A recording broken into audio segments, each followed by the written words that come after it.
alternativas para la identificación de los ciclos económicos. Los ponentes serán Jonathan Heath, de HSBC, Víctor Guerrero, del ITAM, Arturo Antón, del CIDE, y Luis Fonserrada, del CESP. Cada uno de los ponentes tendrá 20 minutos para su exposición y al final tendremos 20 minutos para preguntas de parte de la audiencia. Nuestro primer ponente es Jonathan Heath. Él está en HSBC, comenzó a trabajar en HSBC México en 2004 como economista principal para México. A partir de 2008 asume la posición de economista principal para América Latina, región, en la cual HSBC tiene presencia en 18 países. Tiene casi 30 años de experiencia acumulada en el análisis de la economía mexicana y sus perspectivas, tiempo durante el cual fue el economista principal para México, para Latin Source, Macroasesoría Económica, Grupo Financiero Serfín y operadora de bolsa. Anteriormente trabajó en Wharton Econometrics y en el gobierno mexicano. No voy a leer todo porque sería muy largo. Ha sido profesor en distintas universidades, impartiendo cursos y seminarios. Ha sido conferencista invitado en más de 20 universidades. Escribe una columna desde 1993 en el periódico Reforma y sus artículos han aparecido en más de 20 periódicos. Su último libro se titula Para entender al Banco de México. Jonathan Heath, por favor. Muy buenas tardes. Quisiera empezar primero con algunos antecedentes que a mí se me hace muy interesante, porque en julio del 2001 hubo un seminario organizado por el INEGI, la cual me invitaron, titulado El uso de la información del INEGI para la predicción y planeación privada y pública. Y ahí en esa, la presentación, ¿lo tienen? Ahí está. Y ahí hubo algunas cosas que platicamos y que inclusive en el panel anterior lo estaban comentando un poco de pasado Enrique Quintana y Sergio Sarmiento, y era un poco sobre esta diferencia entre las cifras ajustadas por la estacionalidad y las cifras anuales. Me gustaría poner un poco en relieve un poco cómo empezó y por qué se dice que la tradición en México es analizar el PIB anual y no el trimestral, etcétera. Pues más que nada es porque fue una tradición, porque no teníamos otra. Hay que recordar que las primeras cifras trimestrales que se empezaron a publicar en México por INEGI aparecieron en 1988 y con cifras apenas a partir de 1980. Eso significa que si ustedes querían saber si había recesión o no, pues lo único que tenían era el PIB anual, no había realmente otra forma de analizarlo. De ahí, a partir del 2000, apenas no tiene ni 10 años, el INEGI inició la tarea de proporcionar las series ajustadas por la estacionalidad, empezando por el PIB trimestral, pero me acuerdo bien que no le daba mucha publicidad y lo metía en una publicación que se llamaba, creo que el PIB trimestral, y ahí lo ponía como que en un anexo y no le decía a nadie, como que le daba pena decir que ya lo tenían. Y no fue realmente hasta principios del 2001, cuando ya el INEGI empieza a proponer series de alta frecuencia estacionados por la estacionalidad. Y este seminario que les estoy hablando fue en julio del 2001. Y me acuerdo muy bien que tuvimos que casi empezar a explicar a la mayoría de la gente cómo se debería de utilizar estas cifras y cuál era la diferencia entre una y otra. Han pasado casi 8 años desde aquel entonces, y sí les diré que sí, poco a poco empiezan a aprender a usar las cifras. Por ejemplo, Sergio Sarmiento dijo que hace un par de años el INEGI daba las cifras trimestrales ajustadas por la estacionalidad, pero pues sí, no son dos, hace dos él los empieza a usar, pero realmente hace mucho más tiempo, pero ha sido un proceso de realmente educar y enseñar a la gente y explicarle las diferencias. Les puedo contar una gran cantidad de anécdotas de gente que yo he dado cuenta que no sabían cómo analizar la diferencia entre una y otra, empezando por que no voy a decir el nombre, empezando inclusive por un subgobernador del Banco de México. Dio una presentación haciendo algunas comparaciones que no eran comparables, precisamente porque pues, no entendía nueva manera de utilizar las cifras. Yo diría que lo primero que habría que hacer es que no debemos nosotros de decir que la manera tradicional de que nosotros analizamos el PIB son con tasas anuales, mientras que si lo hacemos como Estados Unidos, eso realmente es donde lo único que hace es que crea todavía muchísimo más confusión. Para poder analizar inclusive los ciclos económicos en México, yo creo que ahora ya tenemos mucho más información a la que teníamos anteriormente. Y antes de analizar esto, me gustaría nada más hacer alguna referencia a algunos conceptos muy básicos que me van a disculpar si algunos de ustedes piensan que les estoy llevando a un curso de introducción a la economía, pero me he sorprendido mucho a través del tiempo cómo una cantidad de gente, inclusive colegas economistas, realmente no entienden perfectamente bien algunos de estos conceptos. Las etapas de un ciclo económico típico son básicamente tres. Cuando el ciclo llega a su punto máximo y empieza a disminuir, es donde se define el inicio del ciclo económico. Y ese ciclo económico entra en una recesión, que es la primera etapa, y la recesión termina hasta que llega a su punto mínimo.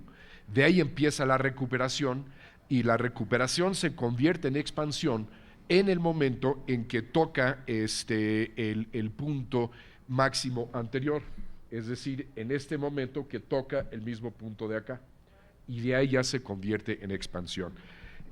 Así han sido casi todos los ciclos económicos, inclusive en Estados Unidos, analizando por lo menos todos desde la Segunda Guerra Mundial para acá, que creo que han sido como 10 o 11, todos básicamente han tenido ese comportamiento. Otra cosa que también es muy importante es que se dice que la recesión, por decir, empieza y la expansión termina exactamente en el mismo mes, que es cuando llegan al punto máximo. No es de que termina en un mes y que la recesión empieza en el otro mes. Esas son pequeñas definiciones que ha hecho que el National Bureau of Economic Research en Estados Unidos, que es muy importante recalcar que ellos son los que tienen el derecho de autor en todo este tipo de conceptos. Pero pueden ver otro tipo de recesiones, por ejemplo, aquí pudiera haber una recesión con una contracción, donde se define una contracción cuando la recesión cae por debajo del punto mínimo anterior. Entonces podríamos decir que la contracción es la contrapartida en la etapa descendiente del ciclo económico de lo que es la expansión en la parte ascendente. Es decir, únicamente se da la contracción, y es muy raro que se dé cuando estemos por debajo del punto mínimo anterior. En el caso de Estados Unidos, esto realmente no ha pasado desde la Segunda Guerra Mundial para acá, y vamos a ver ahorita en México, sí hemos visto que eso haya pasado. Podemos ir ahí empezando a ver diferentes características de recesiones. El famoso W que le llaman, es una recesión con doble declive o doble caída, donde después de la primera recesión empieza una recuperación. La recuperación no logra convertirse en una expansión, por lo tanto no termina el ciclo económico propiamente hablando, empieza una segunda recesión, una segunda recuperación, hasta que finalmente parte ahí ya la parte de expansión, y como podrán ver de aquí para acá es la parte de una W. Si el punto de este W rebasa este punto de acá, culmina esta etapa del ciclo económico y empieza propiamente otro nuevo. entonces ya no es propiamente una W. Y así pudiéramos ir complicando, pudiera darse una W con una segunda etapa de contracción, pudiéramos jugar con una gran cantidad de diferentes definiciones del ciclo económico. De ahí me gustaría nada más repasar algunas definiciones básicas. Lo primero es que la definición, como ustedes seguramente saben perfectamente bien, de una recesión que más se utiliza es la de 2 trimestres consecutivos de crecimiento negativo del PIB. Lo primero que habría que hacer, y es señalar, es que todas estas cifras, inclusive las características de los ciclos económicos que estamos viendo aquí antes, son a través de cifras desestacionalizadas, porque eso nos permite ver el cambio en el margen, no el cambio de tendencia tal cual, sino el cambio simplemente en el margen. Mientras que si utilizamos cifras anuales, lo que estamos haciendo es casi lo mismo a que si tomáramos un promedio móvil para suavizar un poco la serie. Y va a subir o va a bajar el PIB o cualquier otro dato, si el dato que le quitamos de la cola, por decirlo así, es más grande o es más pequeño del dato que le estamos agregando. Pero no nos está diciendo necesariamente mucho del dato que estamos agregando, porque estamos con toda una serie de información colgado. Entonces, eso es lo primero que habría que tomar en cuenta. Lo segundo es que esta es una definición realmente popular de una recesión y no es la definición oficial o llamémoslo la académica, la original. Como dije al principio, los derechos de autor en cuanto a la definición de una recesión y de los ciclos económicos los tiene el National Bureau of Economic Research de Estados Unidos, que fue fundada en 1920 y publicó por primera vez ya fechas de los ciclos económicos a partir de 1929. Si me acuerdo bien, la primera definición formal que se publicó de qué era la definición de una recesión, salió publicada ahí por principios de los años 20. Y ellos definen una recesión a través de una caída significativa en la actividad económica generalizada en todos los diferentes sectores en la economía, basado en un conjunto de indicadores y no solamente en el PIB. Su duración debe prolongarse por lo menos 6 meses y normalmente es visible en una gran cantidad de indicadores económicos como el PIB real, el ingreso real, el empleo, el desempleo, la producción industrial, las ventas, tanto el menudeo como el menudeo. Y ellos toman en cuenta indicadores mensuales, no trimestrales, para tener una mayor precisión en cuanto a las fechas de inicio y terminación de los ciclos. ¿Cómo es entonces, si tenemos esta definición, por decir ya llamémoslo oficial o formal, cómo es que surgió la definición popular y por qué se utiliza tanto? Pues yo tengo una hipótesis que puede ser cierto o no, y es simplemente que hace ya 40, 50 años seguramente, le preguntaban a los economistas que trabajaban en la NBR cuál era la recesión y les daba toda una respuesta pues, complicada, porque en sí la definición es un poco más complicada. Y entonces como que no sabían cómo explicarlo bien y simplemente les digo, bueno, como más o menos lo pueden aproximar si tienen 2 trimestres consecutivos de caída en el PIB. Y de ahí agarró la persona y como que lo empezaron a popularizar y de ahí empezó a aparecer en los textos y ahí fue como se popularizó esta definición. Pero realmente no es la definición que deberíamos de tomar porque hay recesiones que se han dado sin que se dé una caída de por lo menos 2 trimestres en el PIB y viceversa. Viceversa no tanto, pero sí ha habido recesiones formales y que no se ha dado necesariamente una caída en el PIB. La otra cosa que también es importante es que la NBR tiene un recuento de todos los ciclos económicos de Estados Unidos desde diciembre de 1854 a la fecha. Entonces la han estudiado mucho, se saben sus características, cuánto es la recesión promedio, cuánto es lo que típicamente dura, etcétera, etcétera. Y eso pues, obviamente es un acervo de información muy interesante para hacer realmente análisis bastante interesantes. En México, realmente la información que tenemos para recrear los ciclos económicos, pues apenas empezó a salir publicado por primera vez en esta década, a principios de los años 2000, y con cifras mensuales a partir de 1980. Por ejemplo, si hubo una recesión en 1976 con la primera devaluación en aquel momento, pues si esa devaluación causó o no una recesión, pues la verdad nunca vamos a poder decirlo, porque no tenemos realmente las cifras necesarias. Y de ahí habría que tomar en cuenta que la misma NBR enfrentaba también algunas pleitos y definiciones diferentes. Y entonces en 1978 decidieron crear un comité de fechas de los ciclos económicos, que son 5 economistas miembros de este comité que se reúnen cada rato y ellos son los árbitros oficiales reconocidos por todo el mundo que ponen y designan cuál es la fecha exacta de inicio de una recesión y su terminación, etcétera, etcétera.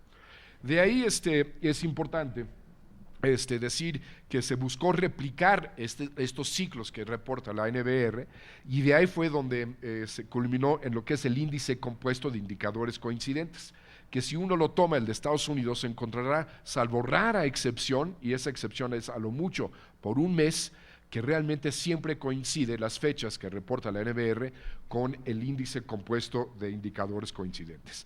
Y de ahí viene cómo podemos analizar justamente el ciclo económico en México, y es a través de este índice. Aquí podemos ver claramente cuándo han sido las fechas que iniciaron las recesiones en México, cuándo terminaron, podemos caracterizar cuándo hubo una etapa de recuperación, de expansión, etcétera, y una de las características interesantes de esta gráfica que podemos ver es que coincide que en cada uno de los últimos 6 sexenios ha habido una crisis o una recesión. Podemos resumir estas características aquí. Aquí podrán ver todos los ciclos económicos que hemos tenido desde 1980 para la fecha, y podrán ver que la de 1992 al 2000, ese ciclo se caracterizó por tener una doble recesión, y la segunda parte de la recesión se convirtió en una contracción, formalmente hablando. Y todas las demás recesiones pues realmente han tenido un comportamiento muy típico, como la primera gráfica que les puse ahí.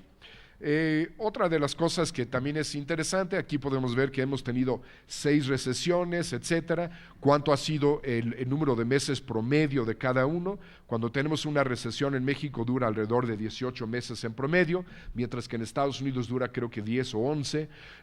Podemos ver cuánto tiempo dura las fases de recuperación, cuánto ha sido el más grande, el mínimo, etcétera. Ahora, de todos estos ciclos, ¿cuál ha sido la recesión más severa que México ha tenido?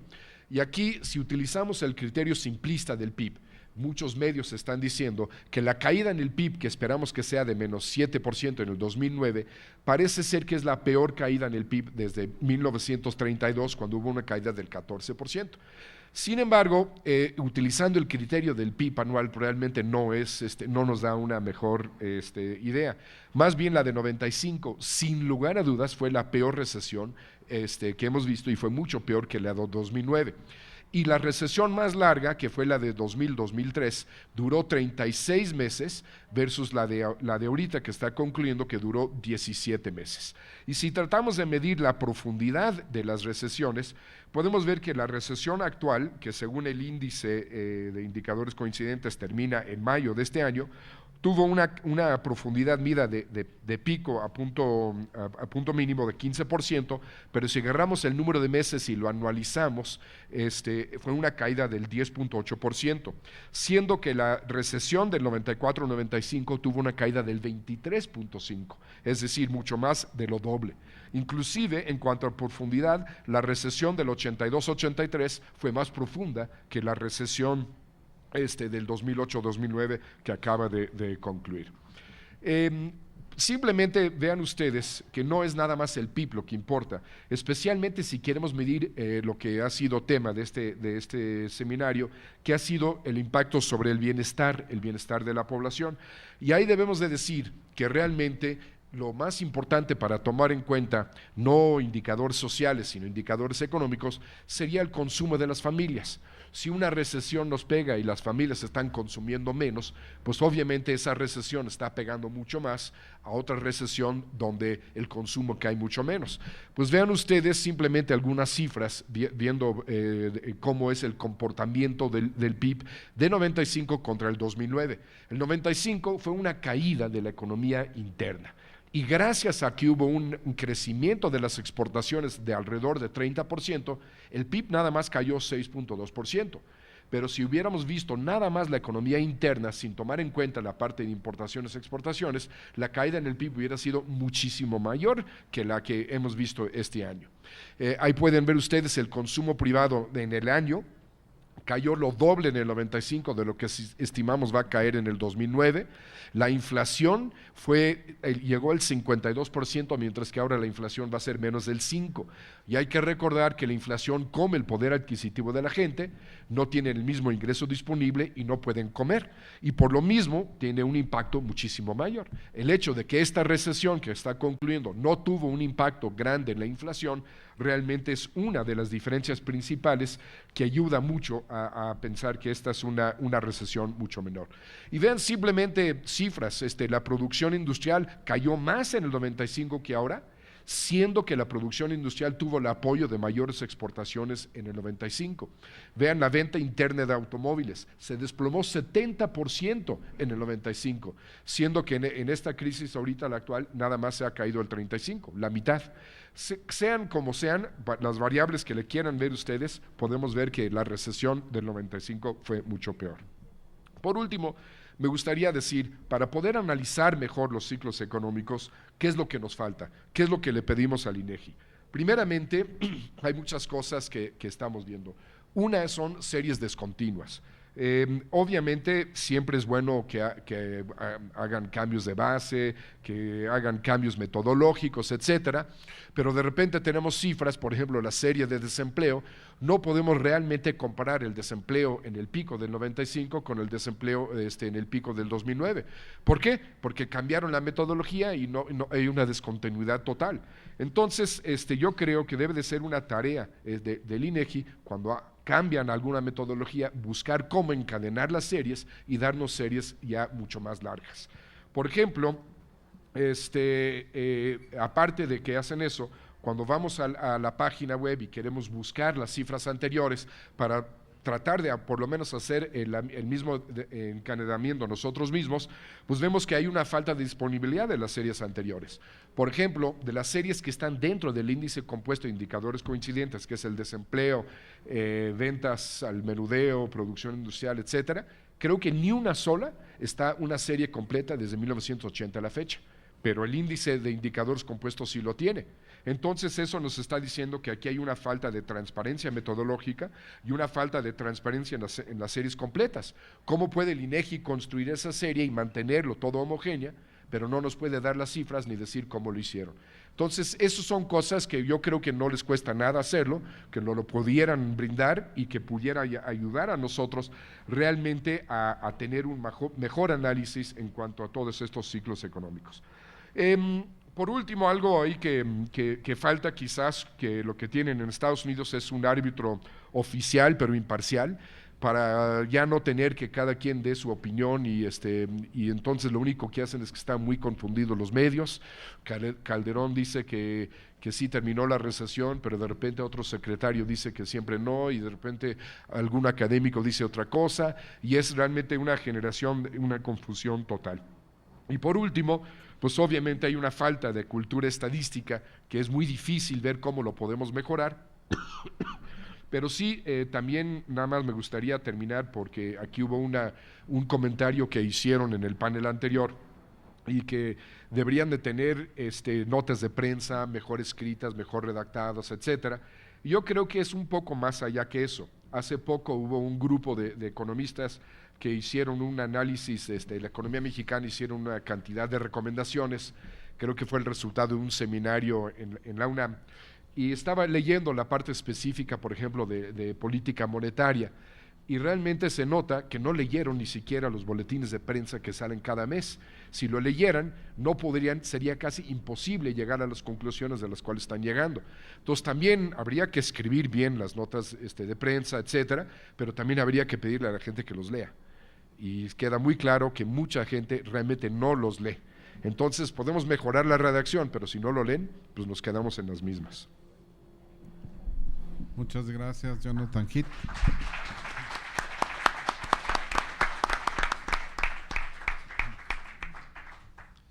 Bien, ahora toca el turno al doctor Víctor Guerrero. Él es actuario por la UNAM y maestro en ciencias y doctor en estadística por la Universidad de Wisconsin en Madison. Fue coordinador de investigación en el INEGI, jefe de investigación estadística en el Banco de México, ha ocupado otra serie de cargos.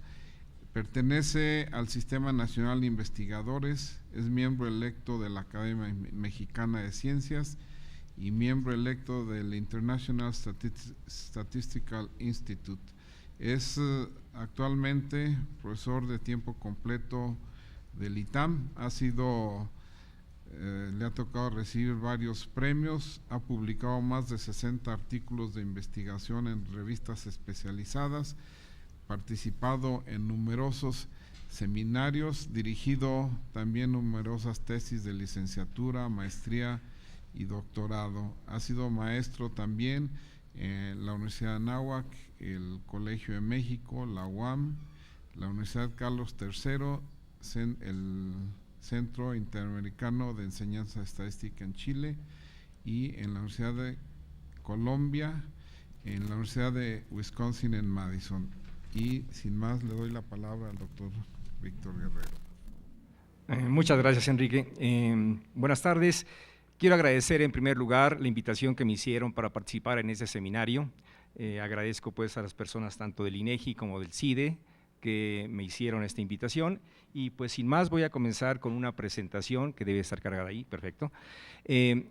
Esta presentación que tengo preparada, como ustedes ven, va a tener una perspectiva estadística. Yo soy estadístico, como ustedes pudieron notar en mi currículum, y pues lo que voy a mostrar aquí es una visión de lo que constituye la medición de un fenómeno, en este caso el fenómeno de tendencia y ciclo, de una variable que pudiéramos considerar, por ejemplo, que es el PIB real, ¿sí? Entonces, pues hasta ahora en lo que va del seminario casi no he visto fórmulas, espero que no se molesten, aquí van a aparecer algunas, no son muchas y además van a aparecer rápido. Entonces, también agradezco a Jonathan el que haya hecho la presentación de lo que son los ciclos, porque pues ya me ahorró aquí el estar haciendo, entrar en detalles a estas cosas, ya fue bastante explícito y es más, presentó una serie de cosas que ni siquiera yo conocía, así es que se lo agradezco mucho, porque ahora ya tengo base de referencia. Pero bueno, voy a hacer énfasis en el siguiente punto, que en los años 80 se inició el estudio de los ciclos reales de la economía, al menos esa es la idea que yo tengo, con los trabajos de Kirtland y Prescott, de Hodrick y Prescott, y surgió en ese momento un filtro que es muy conocido en la actualidad, que se conoce como el filtro de Hodrick y Prescott. Este filtro de Hodrick y Prescott sirve para estimar dos cosas, dos componentes no observables de una serie de tiempo que sí es observable.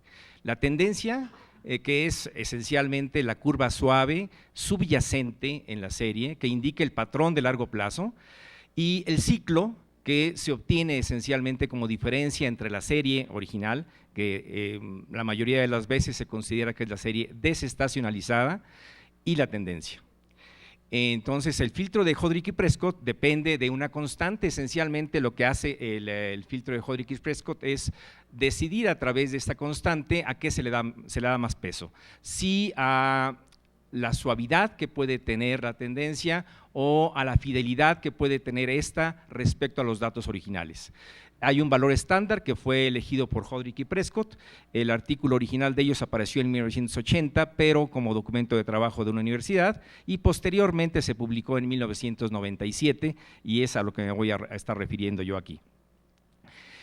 Este esa constante del filtro de Hodrick y Prescott, voy a proponer que se elija de acuerdo con un método que publiqué el año pasado en la International Statistical Review, en donde lo que hago es esencialmente proponer una metodología para determinar la constante, fijando un porcentaje de suavidad elegido de antemano y que permite comparar los resultados para distintas aplicaciones que se puedan hacer de esta metodología.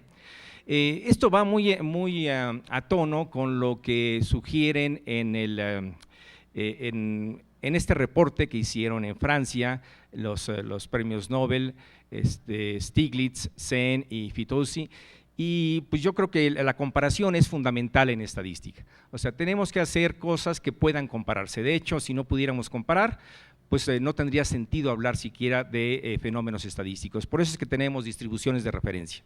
Las distribuciones estadísticas nos sirven para establecer comparaciones. Bueno, este método de Hodrick y Prescott, al que me estoy refiriendo, surgió en el estudio de ellos originalmente para series trimestrales, pero como vamos a ver en esta presentación, se puede extender con relativa facilidad a series que tengan otro tipo de frecuencia de observación, es decir, para series mensuales, series anuales, etcétera, pero lo que hay que hacer es modificar la constante de suavizamiento. La idea es mantener la suavidad y que se cambie en todo caso la constante de suavizamiento correspondiente. Voy a presentarles también una aplicación al análisis de ciclos de la economía mexicana como una mera ilustración, si no pretendo entrar en detalle en esto, simplemente quiero mostrarles que se puede hacer la aplicación con datos de la economía mexicana y pues voy a fijar ciertos niveles de suavidad y vamos a ver cómo las conclusiones que se pueden obtener de los ciclos pues van a variar, ¿sí? Van a ser distintas. Bueno, el supuesto que subyace más bien en el análisis de los ciclos es que una serie de tiempo económica está compuesta por elementos que no son observables directamente, pero que sabemos, porque la teoría así lo indica, que existen, que están subyacentes en la serie. Uno de esos componentes es la tendencia.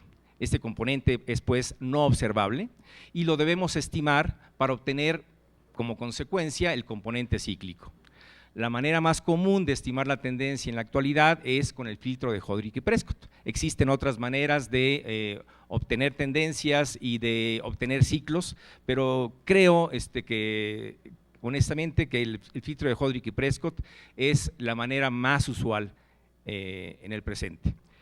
Bien, como mencionó Jonathan, existe una cronología de ciclos que estableció el National Bureau of Economic Research y en esa cronología se ve que el 90% de los ciclos para la economía estadounidense no duran más de 8 años.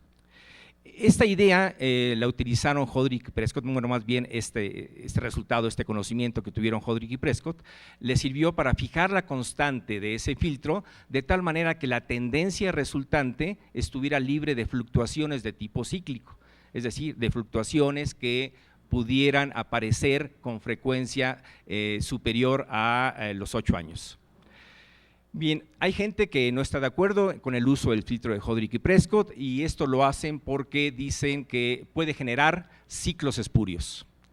Ese término de espurio, por cierto, ha estado muy en boga aquí en México, pero no estoy refiriéndome a ese tipo de cosas. Aquí no hay política, aquí es medición estadística, ¿sí? Bueno, la idea de espurio, de hecho, no está bien definida y en un artículo que apareció en el 2007, esos dos autores, Maravall y Del Río, indican que pues, el filtro no hace más que producir aquello para lo que fue creado.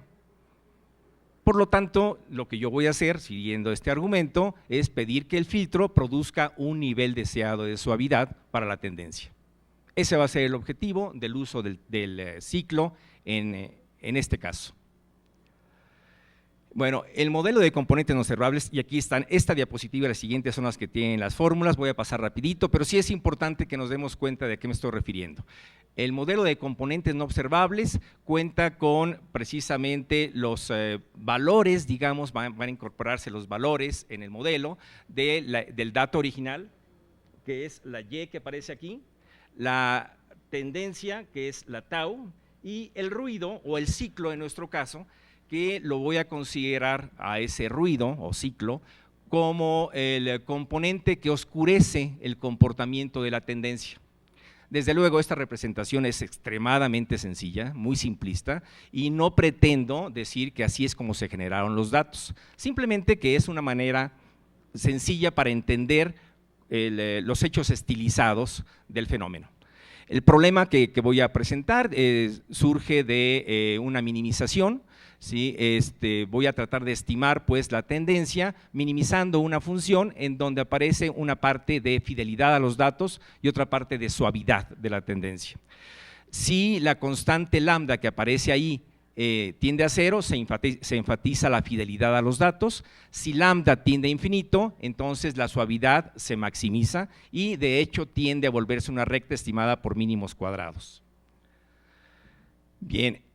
En la solución de este problema se obtiene por álgebra matricial, no voy a entrar en detalles, pero la solución involucra pues a la constante de suavizamiento lambda, que debe ser estimada a partir de los datos, o bien calibrada, es decir, proporcionada por el usuario. El valor que obtuvieron Hodrick y Prescott fue 1600, que es válido para analizar las series macroeconómicas trimestrales de Estados Unidos del periodo de posguerra. Sí, en ningún momento dije para México en el momento actual y con series que sean mensuales, ¿verdad? Bueno, entonces como que esto no es aplicable directamente a ese tipo de situaciones que se salgan del contexto, estrictamente hablando. Bueno, el cálculo numérico va a requerir la inversión de matrices que son de dimensión n por n, en donde n es el tamaño de la serie, y por ello si n es grande, pues el cálculo va a resultar inestable e impreciso. Por tal motivo voy a recurrir a una herramienta de cómputo que se conoce como el filtro de Kalman, que va a producir los mismos resultados, pero de una manera mucho más eficiente desde el punto de vista computacional. Sí, para esto entonces voy a hablar de dos ecuaciones de comportamiento, una que sirve para la serie original y otra que sirve para inducir la suavidad en la tendencia. Esto es importante para mostrar lo siguiente.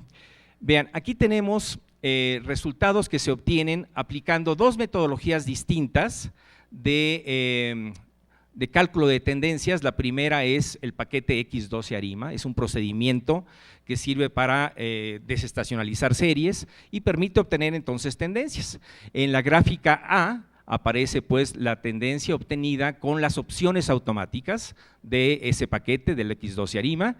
Y en la gráfica B vemos la tendencia obtenida con el filtro de Hodrick y Prescott utilizando la lambda tradicional, que es de 1600.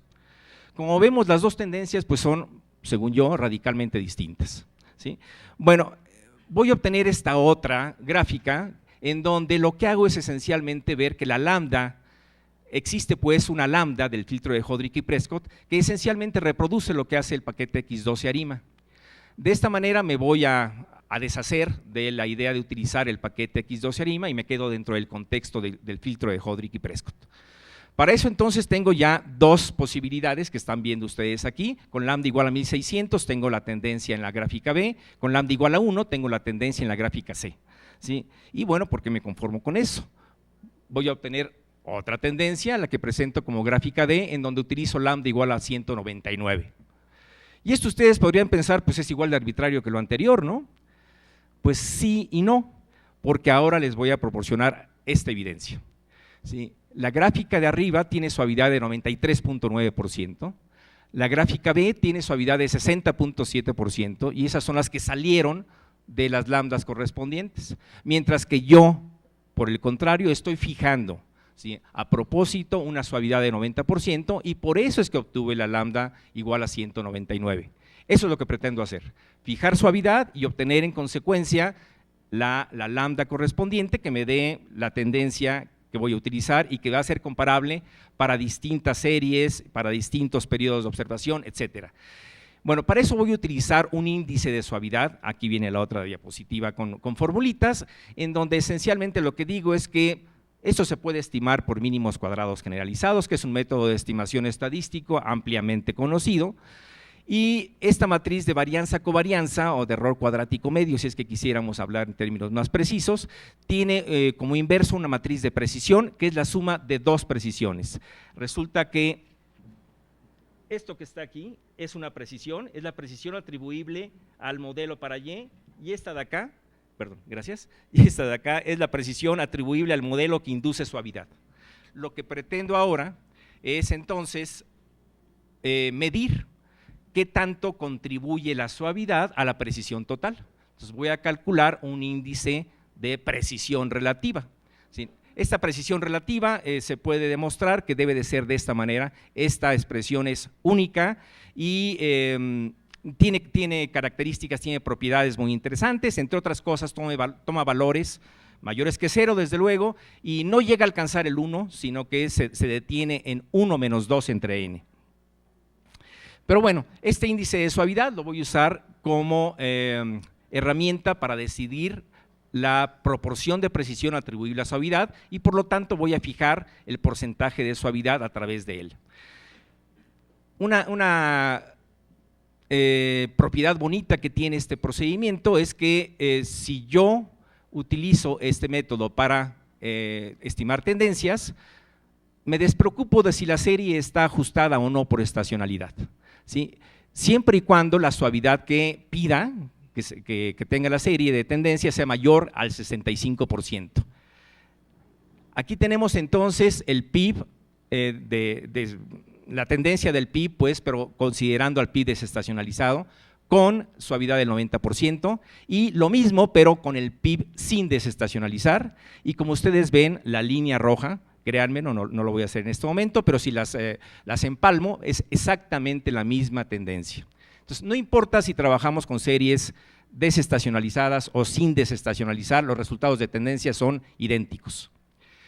Bueno, ahora voy a considerar también el siguiente problema. ¿Qué tal si los datos ahora son mensuales o si son anuales? Pues el tamaño de la serie va a cambiar. Por ejemplo, en 5 años habrá 20 datos trimestrales o bien habrá 60 datos mensuales. Esto me conducirá a elegir lambdas distintas y obtendré entonces conflictos con la suavidad.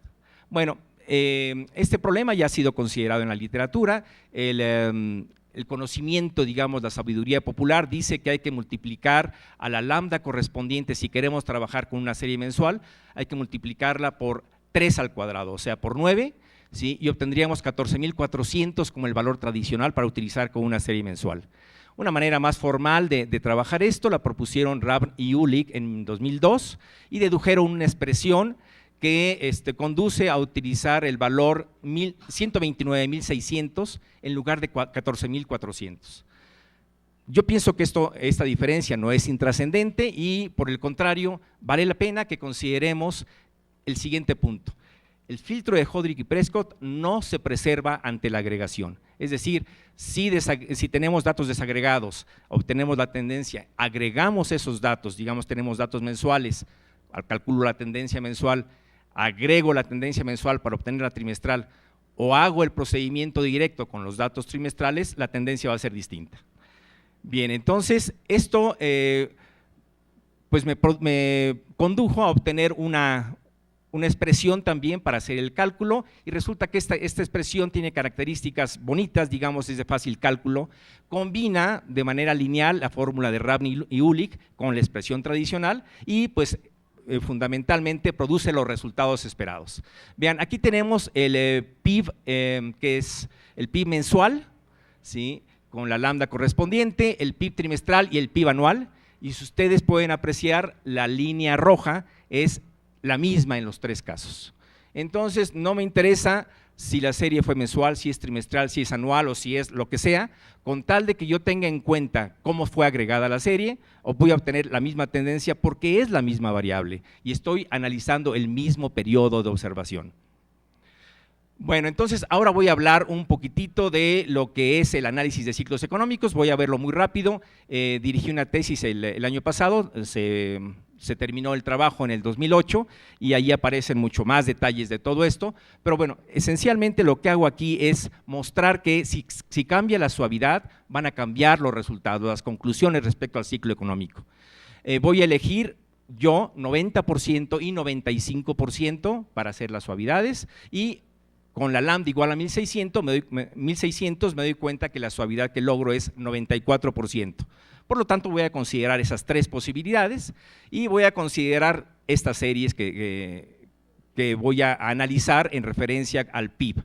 Es el consumo total, la inversión fija total y el gobierno agregado. Bueno, aquí tenemos la serie del PIB con su tendencia, con los tres valores de lambda, y como ustedes podrán apreciar, la tendencia en logaritmos es esencialmente la misma. O sea, es difícil discriminar entre una y otra. En lo que toca a los ciclos, las cosas cambian. Ahí sí resulta que los ciclos presentan más variabilidad si crece la suavidad de la tendencia. Gracias. Entonces, esto es importante porque va a afectar precisamente el análisis de los ciclos. Bueno, cuadros como este que estoy mostrando aquí, que no pretendo que se lo aprendan de memoria de ninguna manera, simplemente para que vean que sí hice la tarea, que sí hicimos la tarea Jorge Holguín y yo, pues se reprodujo para la suavidad del 95% también y con la lambda igual a 1600. Consideramos la serie completa, la serie en la primera mitad y en la segunda mitad, tuvo que cambiar la lambda correspondiente y lo que notamos es que al cambiar la suavidad se dan cambios de signos en las correlaciones para las variables de gobierno, es decir, al menos para esas variables los resultados no son idénticos.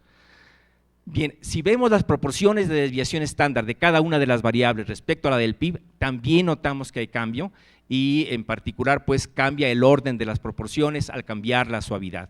Ahí tenemos para las distintas lambdas, es decir, para lambda igual a 177, 1600 y 3016, que son las que utilicé, y pues llego entonces a las conclusiones. Lo que yo sugiero es que se elija el nivel de suavidad al inicio del estudio para poder comparar los resultados, así como lo hacemos cuando queremos estimar parámetros en estadística mediante intervalos de confianza. Con ello quiero garantizar que haya comparabilidad. Se pueden comparar entonces tendencias de 2 o más series, aunque no tengan el mismo número de datos. Se pueden comparar series con distintas frecuencias de observación, siempre y cuando hagamos el cambio de constante de suavizamiento.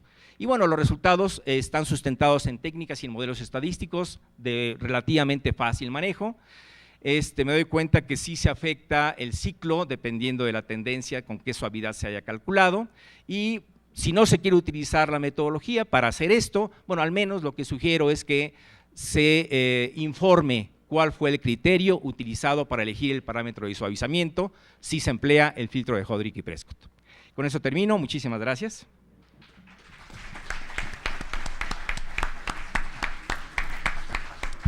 Muchas gracias al doctor Guerrero.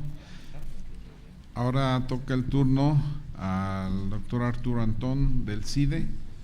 Él es doctor en Economía por la Universidad de Cornell en Nueva York y licenciado en Economía por la Universidad de las Américas Puebla.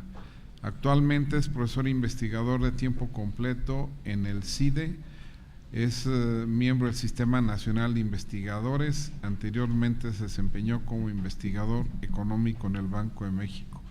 Ha recibido distintos premios y distinciones y ha impartido cátedra en el CIDE, en el programa de estudios superiores del Banco de Guatemala, en la Universidad de las Américas Puebla. Ha publicado diversos artículos relacionados con temas macroeconómicos y es autor del libro Optimal Monetary and Fiscal Policy in Dynamic Economies. Con ustedes el doctor Antón.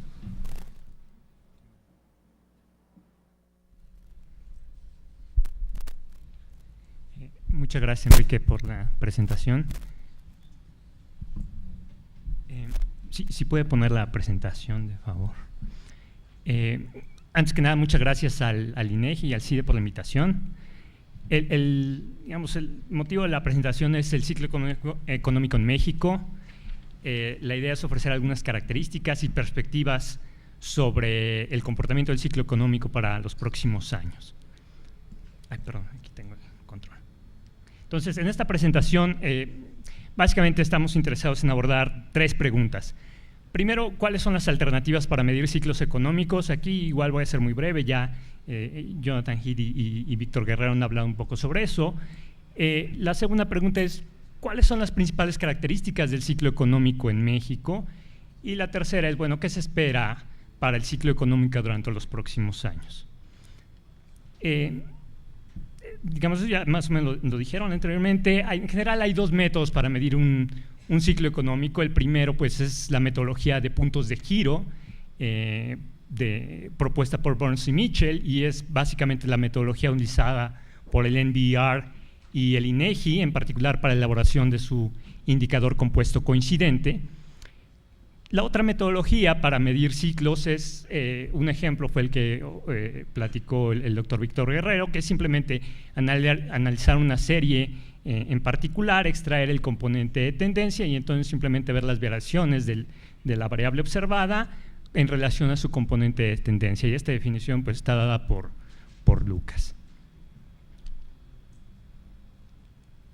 Entonces aquí tenemos el logaritmo del Producto Interno Bruto para México del 80 al 2008, la línea azul es la serie observada, el PIB, y básicamente esta metodología de puntos de giro pues intenta identificar cuáles son los puntos máximos, cuáles son los puntos mínimos de una serie y con base en ciertos criterios estadísticos caracterizar el ciclo económico.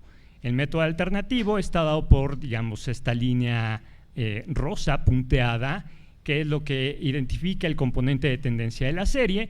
Entonces, desde la perspectiva de Lucas, el ciclo económico simplemente son las observaciones de la serie en sí, la serie observada, con respecto a su tendencia de largo plazo.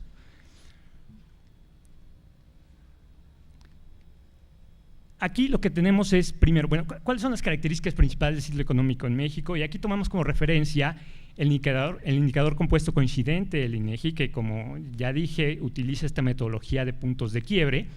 Y digamos, en el lado izquierdo vemos las fechas en las cuales se encuentra el punto más alto de la serie. El indicador compuesto coincidente, perdón, lo que tiene incluido son varias series relacionadas con producción y empleo, y a partir de eso pues, se hace un indicador, un índice. Entonces, en la columna izquierda vemos las cimas y los fondos de este indicador compuesto, y del lado derecho tenemos contracciones y expansiones, y aquí no es cuestión de diferir con la exposición de Jonathan Heath, sino simplemente simplificar la información y medir contracción simplemente el periodo que va de la cima al fondo y el de expansión que va del fondo a la cima. Entonces podemos ver, por ejemplo, que en el renglón final, en promedio las contracciones en México duran 17 meses, mientras que las expansiones duran en promedio 44 meses. En este periodo de pues, prácticamente 30 años se pueden identificar 5 ciclos económicos.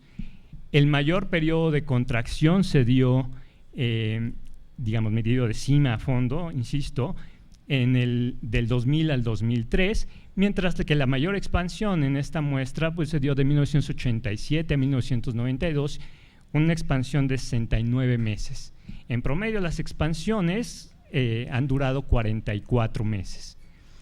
Y las últimas dos columnas lo que muestran es la duración promedio de los ciclos en total, medida ya sea de fondo a fondo o de cima a cima, y en promedio un ciclo económico en México dura 61, 62 meses, es decir, aproximadamente 5 años. Aquí está una caracterización alternativa del ciclo económico en México, medido igual por la metodología de puntos de quiebre, y esta información proviene del Economic Cycle Research Institute, y básicamente la información de esta tabla coincide, digamos, hay algunas pequeñas diferencias en términos de la caracterización de la cima y del fondo para el ciclo económico en México, pero en general los resultados son muy similares a los que se obtienen del indicador coincidente del INEGI, es decir, que en promedio las contracciones duran 17 meses y las expansiones 46 meses y que el ciclo económico en México en promedio dura unos 5 años. Bueno, digamos, esa es la información proveniente de la metodología de puntos de giro. ¿Qué nos dice la metodología alternativa? Y aquí, bueno, lo que tomamos es simplemente la serie del IGAE, desde que hay datos disponibles, y lo que extraemos es el componente cíclico de esa serie utilizando el filtro Hodrick-Prescott, que, bueno, es prácticamente el método de filtración más popular en macro. Y lo que podemos ver aquí es cómo básicamente, a pesar de que nada más, bueno, es una sola serie y que es un solo filtro estadístico, los picos y los valles, o las cimas y los fondos, más o menos coinciden con la metodología de los puntos de giro. Por ejemplo, ahí podemos ver, ustedes pueden ver las fechas, ahí está el 11º mes de noviembre de 94 en la parte superior izquierda, e inmediatamente el 7º mes de 1995. Esas son las fechas en las cuales el INEGI detecta los puntos de giro, las cimas y los valles. Entonces, digamos, ustedes pueden ver que en general esta metodología de filtración de las series ofrece una caracterización razonablemente buena del ciclo económico. Por supuesto hay excepciones, como puede ser en el año 2003, pero en general esta es una buena aproximación. Bueno, esto es con respecto a series mensuales, como son las del IGAE. La pregunta es si se puede caracterizar el ciclo con este método utilizando cifras trimestrales. Y aquí, bueno, lo que tenemos es exactamente el mismo ejercicio, es decir, utilizando esta metodología del filtro Hodrick-Prescott, tomamos la serie del PIB, le extraemos el componente de tendencia y lo que tenemos ahí es el comportamiento del componente cíclico a lo largo de la tendencia, y nuevamente podemos ver que la identificación a partir de este método de las cimas y de los fondos se aproximan razonablemente bien a aquellas identificadas por la metodología de puntos de quiebre, ¿no? Nuevamente las fechas que ven ahí son las que provienen de la metodología del INEGI, del indicador compuesto coincidente. Entonces, nuevamente, a pesar de que nada más tenemos una sola serie, que es el PIB, ¿no? Mientras que, bueno, el indicador compuesto coincidente tiene información no nada más sobre la producción, sino sobre el empleo también. Digamos, esta sola serie, la del PIB, ofrece una caracterización, diría yo, razonablemente buena de los ciclos económicos. Por supuesto, hay excepciones, como podemos ver ahí hacia finales de 1993, pero en general ofrece una buena caracterización del ciclo económico. Entonces, el mensaje aquí es, bueno, ambas metodologías dan información más o menos similar sobre esta caracterización de los ciclos, y no importa si igual trabajamos con series mensuales o trimestrales. Por supuesto, la aproximación es mejor con series mensuales, pero las series trimestrales ofrecen una buena caracterización. El siguiente punto es, bueno, ¿cuáles son las características del ciclo económico en México? Y lo que muestra este cuadro, primero, una primera característica que quiero enfatizar es ¿cuál es el porcentaje de periodos de contracciones y expansiones del ciclo económico en México y cómo se comparan con respecto a lo de los países industrializados? Entonces, por ejemplo, en la columna hacia la izquierda tenemos la muestra, tenemos muestras para 16 países industrializados, muestras para Estados Unidos y, por supuesto, para México, para distintos periodos. Y esta columna de contracción, S13 que ven ahí, es simplemente el porcentaje de contracción en promedio a lo largo del ciclo. Es decir, 13% del total del ciclo en esta muestra de 16 países industrializados se encuentra en un periodo de contracción y el restante, el 87%, en un periodo de expansión. Y nuevamente esto es simplemente para sintetizar el análisis, no es una diferencia en términos de definiciones de contracción o expansión. Algo similar se puede ofrecer, se observa para Estados Unidos, el 15% del tiempo están en contracciones en promedio en el periodo de la posguerra y 85% en expansiones, mientras que en México es prácticamente el doble, es decir, prácticamente una tercera parte del ciclo está compuesto por periodos de contracciones y las 2/3 partes aproximadamente están compuestos por periodos de expansión. Es decir, en promedio, las contracciones duran más en México en relación a lo que se observa en economías industrializadas. El segundo punto, la segunda característica del ciclo es que el ciclo económico de México, medido desde la perspectiva del PIB, que ya dijimos, bueno, sugiere que es una aproximación razonablemente buena en la caracterización del ciclo económico, es que el ciclo económico es altamente volátil en México. Aquí vemos el ciclo económico completo más reciente. En el caso de México y Estados Unidos, la línea continua es el componente cíclico del PIB indizado para valor igual a 100 en el punto más alto del ciclo, y el componente cíclico del PIB para México por la línea rosa. Entonces, vamos, es evidente cómo el ciclo económico, digamos, las fluctuaciones del componente cíclico del PIB en México son mayores a las observadas que a Estados Unidos. La tercera característica del ciclo económico en México es que, bueno, recientemente, y esto seguramente para ustedes no es ninguna sorpresa, bueno, en años recientes el ciclo económico de México está altamente correlacionado con el de Estados Unidos. Entonces aquí tenemos las brechas del PIB de México, o el componente cíclico del PIB de México y de Estados Unidos, de 1987 a 2008, y vean cómo, digamos, antes de 1997, pues estas series prácticamente tenían un comportamiento distinto, ¿no? Digamos, su correlación era relativamente baja, pero digamos, a partir de 1997 estas series observan una alta correlación. Y bueno, se puede ver, por ejemplo, hacia el final de la serie cómo este componente cíclico del PIB en Estados Unidos cae de manera similar al de México. Y esta es otra forma de presentar esta información. El componente cíclico del PIB de México no es la única variable que está altamente relacionada con la economía de Estados Unidos.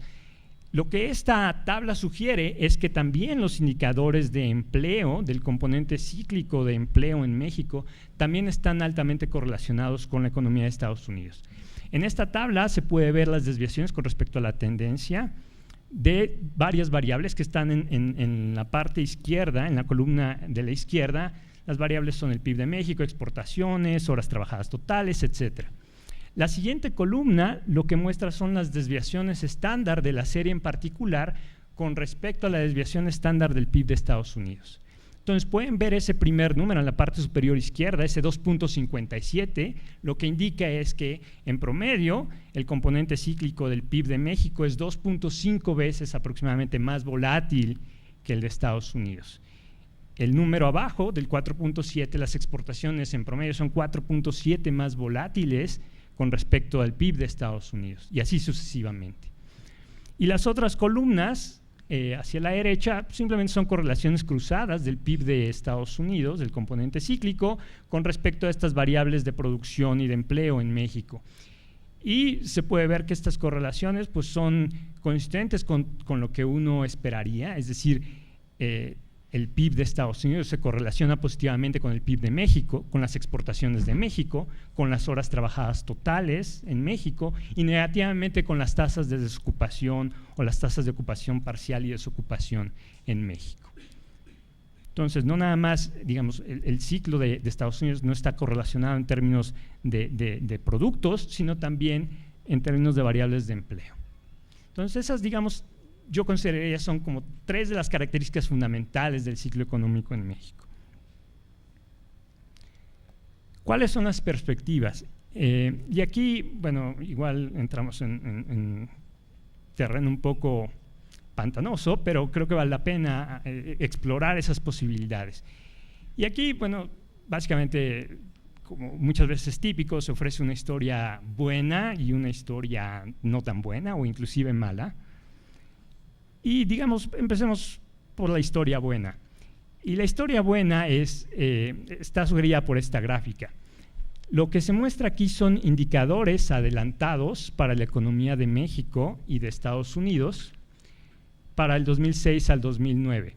Los indicadores adelantados de México provienen tanto del INEGI, del indicador compuesto adelantado, como el indicador adelantado que proporciona la OECD. Y asimismo el indicador adelantado para Estados Unidos de la OECD.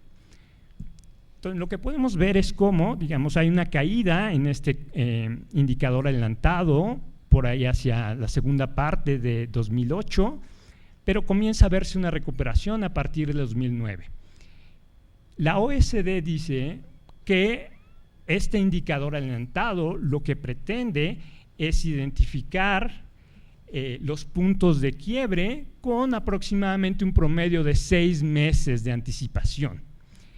En otras palabras, digamos, si aquí este indicador adelantado de la OECD y del INEGI, que pues, prácticamente ocurren más o menos en el mismo periodo, comienza a recuperarse este indicador, lo que sugiere desde la perspectiva de la OECD es que, bueno, en 6 meses se habría identificado la parte más baja del ciclo, que en estos términos implicaría que, pues, digamos, por ahí de junio, julio aproximadamente, o quizá algunos meses posterior a agosto, se podría identificar ya la parte más baja del ciclo. Es decir, ya para estas fechas ya habríamos empezado con un periodo de recuperación. Digamos, esta es la parte, es la buena noticia. Pero bueno, ok, ya empieza la recuperación, pero bueno, ¿cuánto va a tardar el componente cíclico del PIB de México en alcanzar nuevamente su nivel de largo plazo? Y bueno, la idea es muy sencilla aquí. Dada la alta correlación entre el componente cíclico del PIB de Estados Unidos y de México, bueno, ¿por qué no tomamos una estimación de la brecha del PIB, un pronóstico de la brecha del PIB de Estados Unidos, y hacemos inferencias sobre cuál podría ser el comportamiento de la brecha del PIB para México en los próximos años? Este pronóstico de la brecha del PIB para Estados Unidos para el periodo 2009-2015 proviene del Congressional Budget Office, y lo interesante de este pronóstico del CBO es que incorpora el impacto estimado de los incrementos en gasto y reducciones de impuestos provenientes del American Recovery and Reinvestment Act, y considera dos escenarios: un escenario optimista en el sentido de que este impulso fiscal a la economía estadounidense tiene un alto impacto en las variables macro.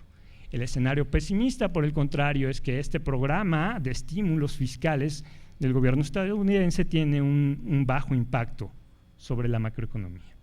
Entonces aquí simplemente se presenta la brecha del PIB de Estados Unidos para el periodo 87-2015, y se puede ver ahí está el escenario pesimista en la línea continua, el escenario optimista, la línea punteada. Entonces, con respecto al escenario pesimista, digamos, el CBO lo que prevé es que la parte más baja del ciclo en Estados Unidos está por ahí del tercer trimestre de este año y comienza una recuperación relativamente lenta. Por su parte, el escenario optimista lo que dice es que bueno, la parte más baja del ciclo está identificada en el segundo trimestre de este año y la recuperación es relativamente rápida. Sin embargo, lo interesante es que en ambos casos, independientemente del escenario optimista o pesimista, la recuperación de este componente cíclico, es decir, su recuperación hacia su valor de largo plazo, se dará solamente hasta principios del 2015, es decir, sería una recuperación bastante larga para la economía de Estados Unidos. Entonces, no sería sorpresivo hacer, bueno, ¿cuál es la diferencia que se puede hacer para el componente cíclico del PIB de México? Pues sería una inferencia similar.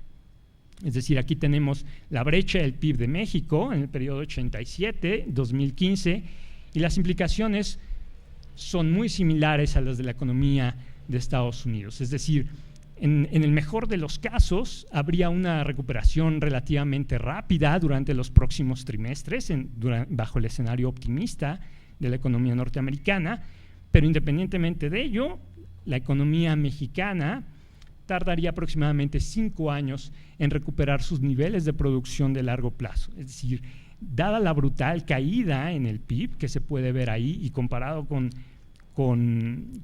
la caída durante la crisis del tequila en el 95 es mucho mayor.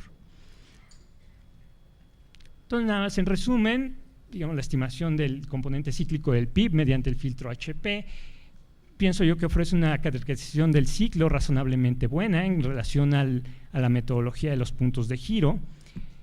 Segundo, alrededor de una tercera parte del ciclo económico en México está compuesta por periodos de contracciones, comparado con alrededor del 15% observado en economías desarrolladas. Tercero, que las variables no solamente de producción, sino también de empleo, están altamente correlacionadas con el ciclo en Estados Unidos, y estas variables son altamente volátiles. Y finalmente, que bueno, digamos, existe cierta evidencia de que la etapa de contracción en México habría terminado o estaría próxima por llegar a su fin. Sin embargo, la recuperación a su nivel de largo plazo pues tardaría aproximadamente 5 años. Muchas gracias al doctor Antón. Tenemos ahora a Luis Fonserrada.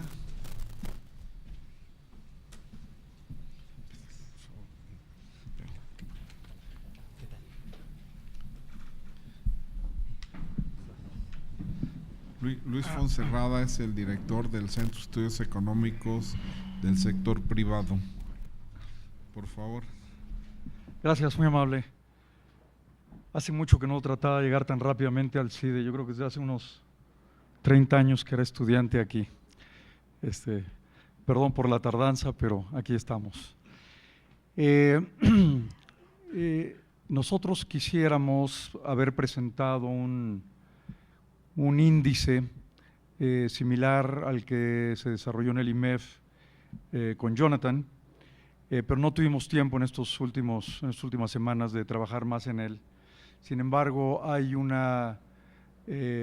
quisiéramos comentar algunos aspectos específicos de los indicadores que tenemos y de la importancia de utilizar otros indicadores y de ver tal vez el ciclo de una manera diferente. Yo no sé si está ya… Ok, adelante por favor. Cambio aquí. Ese es el rojo, ese es luz y este es para adelante y para atrás. Ok.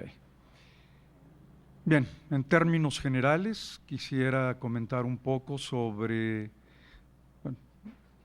muy rápidamente sobre la importancia.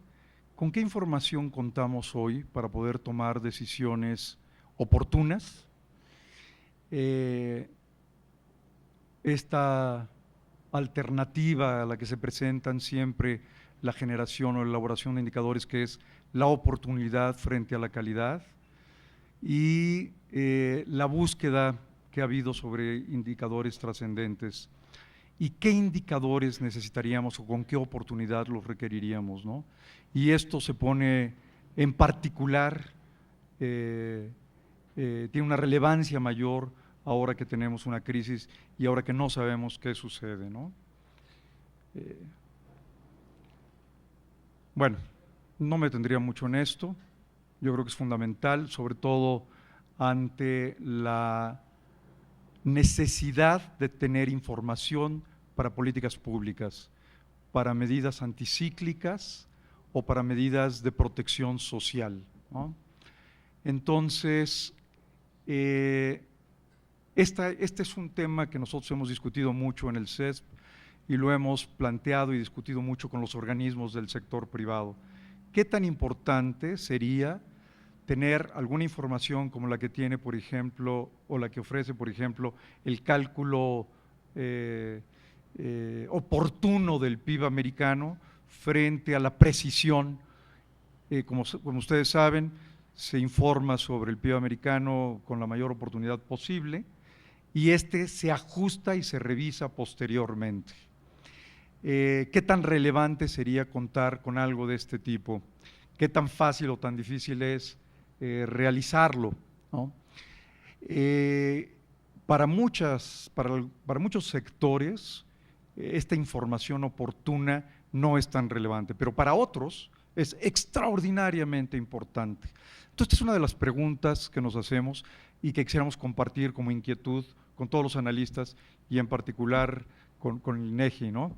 Pero no solo con INEGI, está otras instituciones que son generadoras de información también, pero este sería uno de los temas en particular.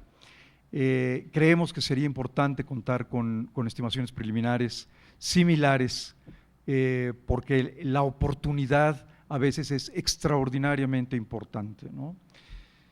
Tanto sectorial como regionalmente, dependiendo de los diferentes sectores y el tipo de actividad económica. ¿A dónde le apunto esto? Gracias. Yo creo que las series mensuales, trimestrales, desestacionalizadas, han sido un elemento muy importante, un paso en esa dirección, y yo creo que este esfuerzo es muy plausible. Ha permitido contar con estas series adicionalmente, y la información desestacionalizada permite conocer con menor ambigüedad estos cambios en el margen, ¿no? De los otros indicadores provistos por INEGI, oportunos, juegan un papel importante, son un indicador importante, entre estos que se presentan aquí. Es evidente que la oportunidad es esencial. El IGAE a veces no lo tenemos con la oportunidad, bueno, no a veces, el IGAE no se produce con la oportunidad que se requiere para una serie de decisiones. Un esfuerzo en términos de oportunidad sería indudablemente muy importante.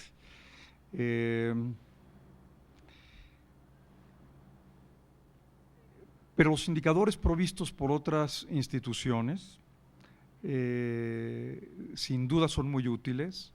En Banjico, la encuesta de los especialistas es una encuesta muy oportuna, permite tener una buena idea, bastante cercana a lo que vemos posteriormente.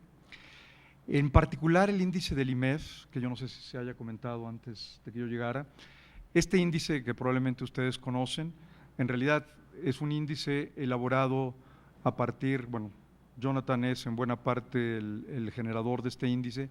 Es un índice que ha mostrado ser extraordinariamente oportuno porque se conocen sus resultados en los 2 o 3 primeros días del mes y tiene los resultados de la encuesta recogida en los últimos días del mes anterior y ha mostrado una extraordinaria precisión en términos de predicción, ¿no? Con una cercanía muy importante con otros indicadores más sólidos. Este indicador es un indicador cualitativo, yo no soy quien para explicarlo, pero por ejemplo se contestan solamente 5 preguntas, es un grupo relativamente pequeño en la muestra, se podría enriquecer mucho más. Y precisamente el índice que nosotros hubiéramos querido presentar hoy es un índice similar a partir de encuestas similares a grupos específicos, a organismos o a los miembros de organismos específicos del sector privado. En particular, Coparmex y Concamín, con quien hemos estado tratando de trabajar esto para elaborar un índice de opinión, pero con una base mucho más amplia, mucho más costoso y donde requeriríamos ciertamente los recursos de estos organismos. ANTAD es otro ejemplo de un índice de ventas. ANTAD, para los que no estén familiarizados con la abreviación, es la Asociación Nacional de Tiendas de Autoservicio y Departamentales. Para pertenecer al ANTAD es necesario que estas tiendas sean parte de una cadena y reportan sus ventas en términos de montos y se calcula en términos reales, en términos nominales, con una gran oportunidad. En los primeros 3 días de cada mes se sabe qué sucedió con las ventas y las ventas están divididas por 3 o 4 grupos diferentes. Uno de ellos es alimentos y bienes de consumo, otro es vestido y otro es, en fin, no me acuerdo de ellos. Pero hay esta división muy clara y cuando se grafican, además, ellos hacen esto mensualmente, año con año. Nosotros les hemos insistido que hagan este cálculo también y que lo presenten ya mensualmente, desestacionalizado, y trabajando con Javier Salas se ha logrado, les ha ayudado a desestacionalizar estas series y hoy se pueden ver algunas de estas series ya desestacionalizadas con resultados mensuales y es muy interesante ver los cambios en la tendencia muy cortos. Bueno, yo diría que como usuarios de la información, sin ser generadores de la información, nos enfrentamos ante una información, todos los usuarios, ante una información relativamente deficiente en términos, sin tomar en cuenta la oportunidad que es una queja continua, la información que producen las distintas instituciones es muy dispersa, en algunos casos es difícil acceso, en otros casos desaparecen las series que estaban en la página y ya no se tiene acceso a ellas, hay que hacer un esfuerzo adicional por encontrarlas, sin duda tardía, y para efectos de decisiones concretas de políticas públicas es muy agregada. Esta es la realidad a la que nos enfrentamos en México, muy agregada en términos regionales, muy agregada en términos sectoriales. Bueno, en términos de la demanda de indicadores trimestrales ha sido importante. En el CESP en particular, desde 73 se intentó contar con indicadores oportunos.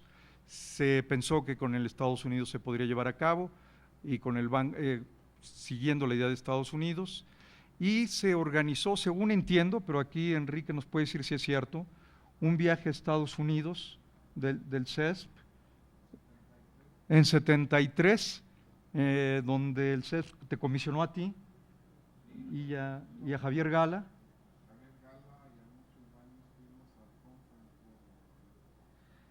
No se logró porque el Banco de México aparentemente no tuvieron el apoyo que se requería en aquella época.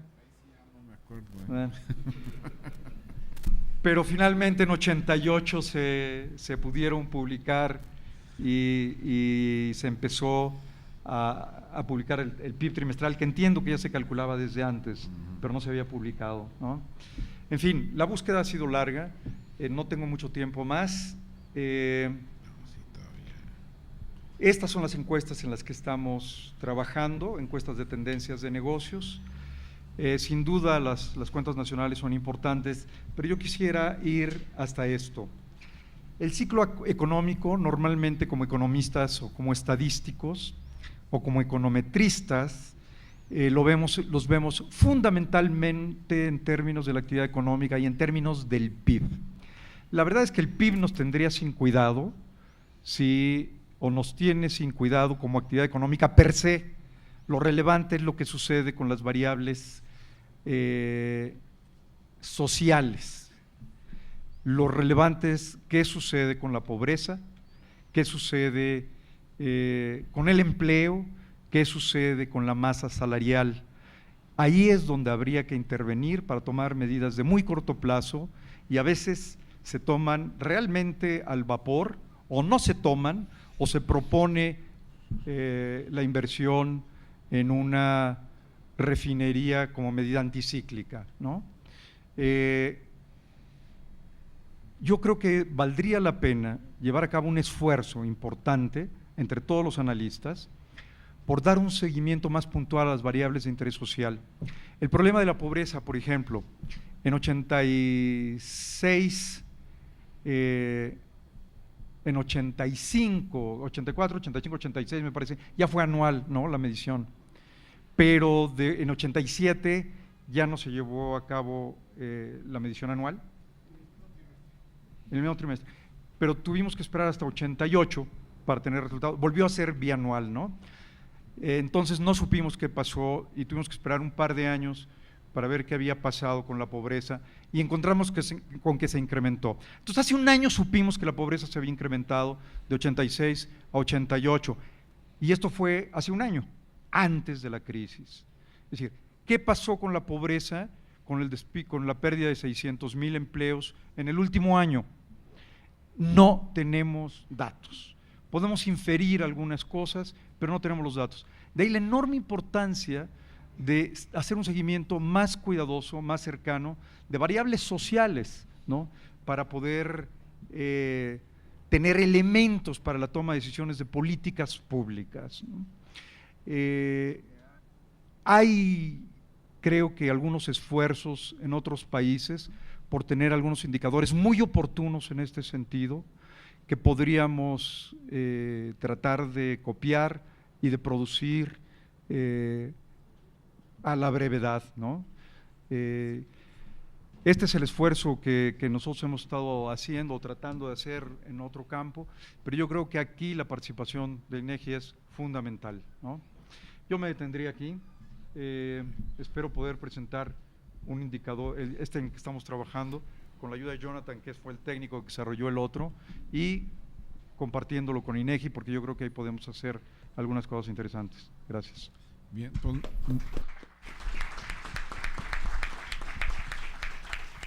muchísimas gracias, te quedaban 5 minutos.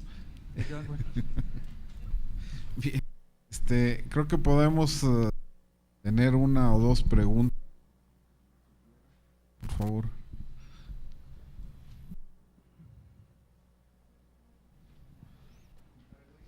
Sí. ¿Cómo no? La pregunta es si podríamos comentar de qué se trata este indicador. Sí, muchas empresas, no las 400 del 1.7% de ingresos, sino muchas empresas que pertenecen a Coparmex o que están representadas en Coparmex, pero en particular en CONCAMIN, que es la cámara que aglutina a las empresas, pues a la industria, industriales, ¿no? Fundamentalmente industriales. Las muy grandes tienen muy claro qué pasa con el ciclo, ¿no? Ellos sienten muy claramente si exportan o no exportan y qué sucede, y dependen del programa de chatarrización o no, ¿no? Americano, por supuesto. Entonces, ellos forman parte, lo resienten muy rápidamente.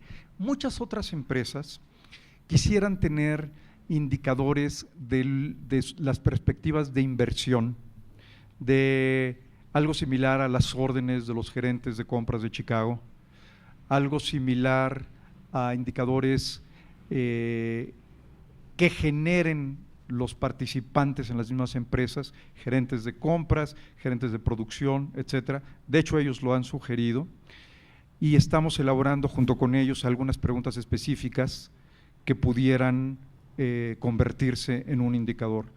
El indicador del IMEF, por ejemplo, que es un indicador muy interesante, si no lo conocen yo los invito a conocerlo, se constituye con 5 preguntas al mes. Y es extraordinariamente cómodo porque lo recibes en tu mail, le das se abre una página y vienen las 5 preguntas donde pones tu mouse en cada uno de los puntos, más, menos, igual, creo que por ahí va, y listo. Y el indicador ha resultado ser extraordinariamente oportuno, ¿no? Entonces estamos tratando de hacer algo más dirigido a la producción, a las expectativas de producción, a las expectativas de demanda de insumos industriales. Este es un campo específico. ANTAD ha propuesto otras cosas, pero ANTAD ya tiene muchísima información que puede ser muy bien explotada y utilizada, ¿no? De hecho, la información de ANTAD no se publica sino hasta que pasa por un proceso en el Banco de México y es utilizado por el Banco de México y luego se da a conocer, ¿no? Entonces, la idea es esta, más dedicada a insumos, a los procesos industriales, a la demanda potencial, a los cambios en las expectativas de cambios en la demanda de insumos, ¿no? Por ahí va. La pregunta. Sí, muchas gracias. Para Jonathan Heath, quería preguntar, me encontré hace poco una llamada macrotabla, que no sé si tengas conocimiento, Jonathan, de que trae una serie del PIB de México en términos reales desde 1900, pero lo sorprendente no fue eso, sino que hay una nota de pie, no sé ni quién es el autor, en donde dice que le recomendaste que para poder integrar toda la serie hasta 1900 era necesario solamente respetar las tasas de crecimiento, es decir, unir las series. Y con eso ellos hicieron esa serie, ¿no? No sé quiénes sean ellos, no trae autor, pero se me hizo muy raro que viniera tu nombre vinculado a esa nota metodológica. Sin embargo, pues quisiera que nos lo aclararas eso, ¿no? Porque o te lo mando, o en fin. Hay una análisis que hemos estado haciendo de las series de tiempo desestacionalizadas del PIB, sobre todo el coincidente del INEGI, y nos damos cuenta que cada mes cambia la serie. Yo quisiera que ustedes, si pudieran hacer alguna observación de cómo cambia esto los periodos de los ciclos, si afecta realmente a los ciclos o no los afecta, ¿sí? Y por último, es una pregunta para cualquiera de los ponentes. Los países desarrollados cada vez están usando más índices encadenados para calcular sus cuentas nacionales, pero esos índices traen una serie de problemas, como por ejemplo el problema de aditividad, en el cual los componentes de una por ejemplo los PIB sectoriales, pues ya no suman el PIB del país. Entonces, estos problemas metodológicos los han resuelto calculando o presentando al público solo las tasas de crecimiento. Pero mi pregunta es un poco, y en cuanto al ciclo, si usásemos índices encadenados como ya parece que es la tendencia mundial, ¿qué pasaría con las mediciones? Bueno, esa persona, que tampoco me acuerdo cómo se llama, sí se me acercó una vez por correo. En la página web yo tenía una sección de estadísticas históricas del siglo XX, y la idea era tratar de tener 100 años de datos del PIB, de inflación, eran como 20 variables o algo por el estilo. Inclusive una vez en un seminario del INEGI lo presenté, creo que era un aniversario de la Dirección General de Estadística, algo así, que cumplía 100 años. Entonces, por eso hice esa presentación. La serie del PIB explícitamente la calculó Juan Moreno, creo que Juan Moreno, que creo que lo hizo en su tesis doctoral en UCLA. Calculó esa serie y tiene toda una serie de cosas que él hizo ahí, especialmente para calcular la parte del PIB en la época de la Revolución, que creo que no hay cifras, ¿no? Entonces él hizo algunas estimaciones, pero habría que leer su tesis, ¿no? ¿Y de dónde sale mi referencia ahí? Pues la primera vez que sé, pero me acuerdo que me preguntó algo y yo le dije, bueno, la forma más simplista de hacer un backcasting es pues encadenarlo con las tasas de crecimiento hacia atrás. Pues yo creo que pues, de ahí ha de haber hecho todo lo que hizo, no sé, pues, la verdad. Pero pero esas series por ahí existen en algún lado, ¿no? Pero la mayoría de esas series creo que vienen en la tesis de Juan Moreno. ¿Y cuál era la? ¿Alguien quiere contestar la otra pregunta? Bueno, esa es una buena pregunta, pero para el INEGI, ¿no? O sea, por ejemplo, ha habido cambios creo que en casi todas las variables que utiliza el INEGI para construir el índice de indicadores coincidentes. Y de todos modos, de alguna forma u otra, siguen sacando el índice. Y yo sí sé porque hice una comparación del índice que traía en un trabajo que hice en el 2001, al que hice referencia, y comparé los ciclos con los que ahora dice el índice y sí hay algunas diferencias. O sea, sí se ve que sí han ido corrigiendo a través del tiempo. Sin embargo, las diferencias en la parte muy hacia atrás, hasta donde me acuerdo, son diferencias pequeñas. Bien, pues muchísimas gracias a nuestros ponentes. Se les va a hacer entrega de un reconocimiento de parte del CIDE y del INEGI, y posteriormente pasamos a la clausura, por favor.